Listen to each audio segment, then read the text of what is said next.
a funny switch, isn't it? Well, it's amazing to me, yeah. I couldn't believe it. I'm Tamara Henry, and we're here with Hal Sparks, healing the Bay tonight. What brings you out? Even better time, because it's time for just a few laughs, we hope. We're honored to have actor, comedian, musician, and I could go on. Just general funny guy and performer in general. This is Hal Sparks. He's here with us this morning. He's performing at the Comedy Spot. Thanks, Jamal. Our next guest got his start here in Chicago in Second City. You've seen him on Queer as Folk, The Tonight Show, and VH1's I Love the 80s. Hal Sparks is back with us this morning. Good morning, Hal. Hey, how are you? Okay, so are you more well known for Talk Soup or Spiderman 2? It depends on where I am. Because at Comic-Con, Spiderman 2. 2 years ago, I came down here just like the geek that I am to go to Comic-Con, and I'm walking up the steps and I'm like expecting...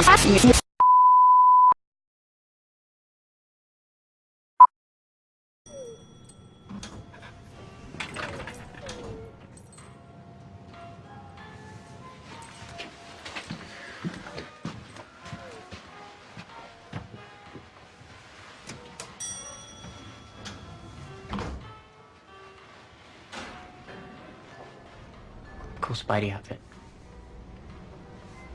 Thanks. Where'd you get it? I made it. Looks uncomfortable. It gets kind of itchy. It rides up in the crotch a little bit, too.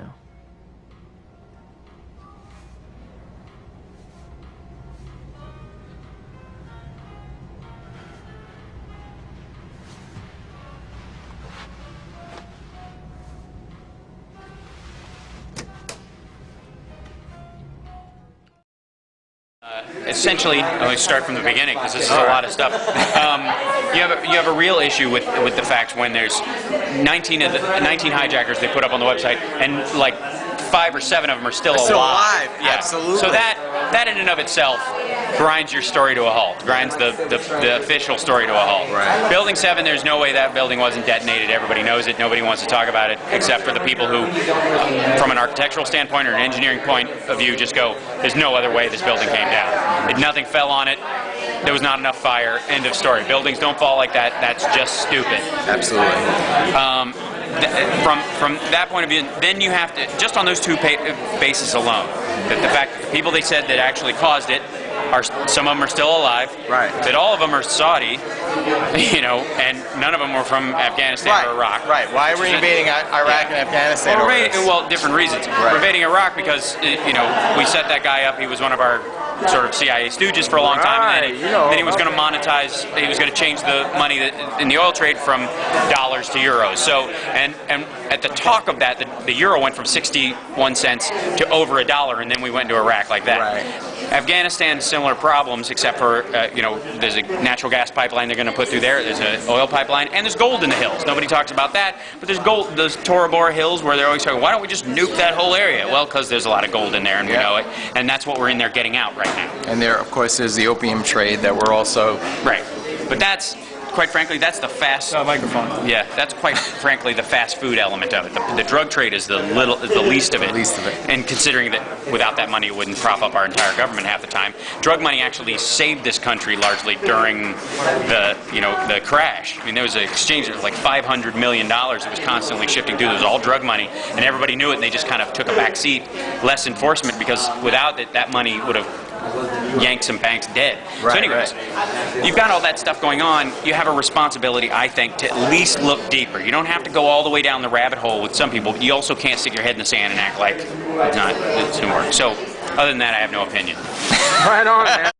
In the World Trade Center complex has just collapsed downtown. This is a live photograph of yet another building. Keep in mind that the World Trade Center complex, check me as I go here, please, sir, has 7 buildings total. As the 2 towers, they're gone. It's amazing. Amazing, incredible, pick your word.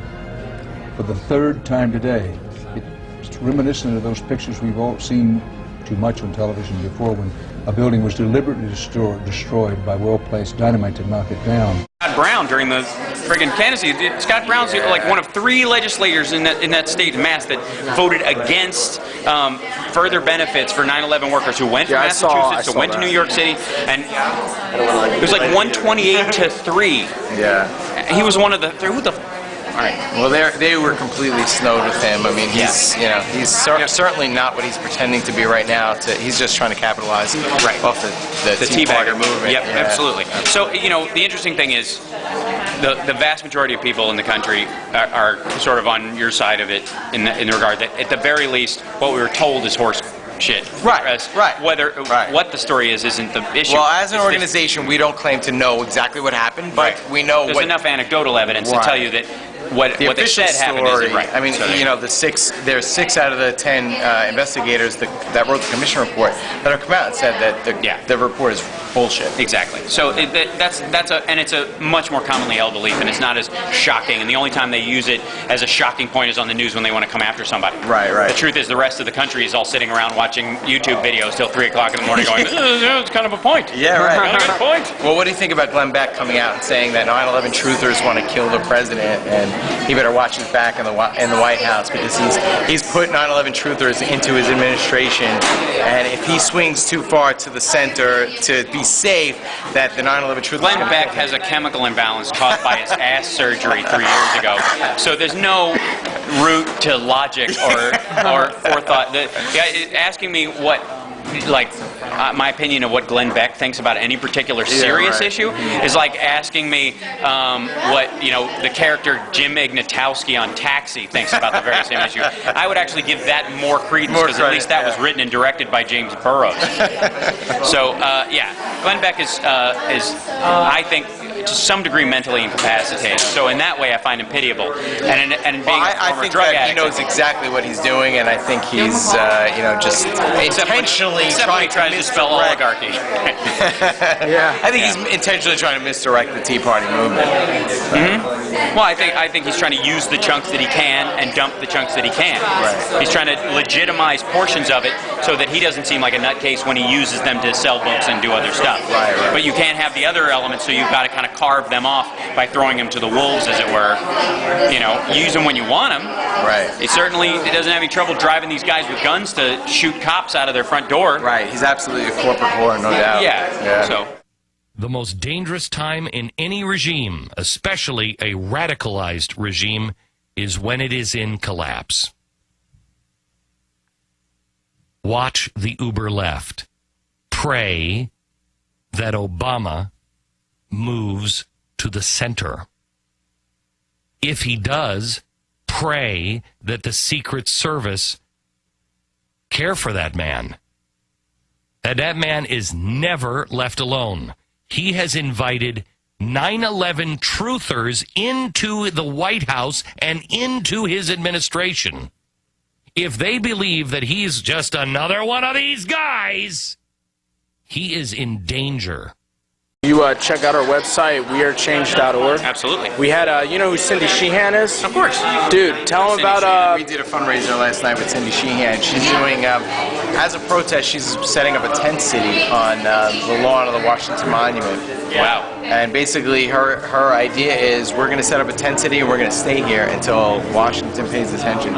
And brings the troops home. So we're basically, the idea is we're going to become as much of a nuisance as possible to Washington, D.C. until they bring the troops home. Until Obama fulfills his promise to bring the troops home. Infowars.com and We Are Change Ohio. Right. I'm a big fan of We Are Change.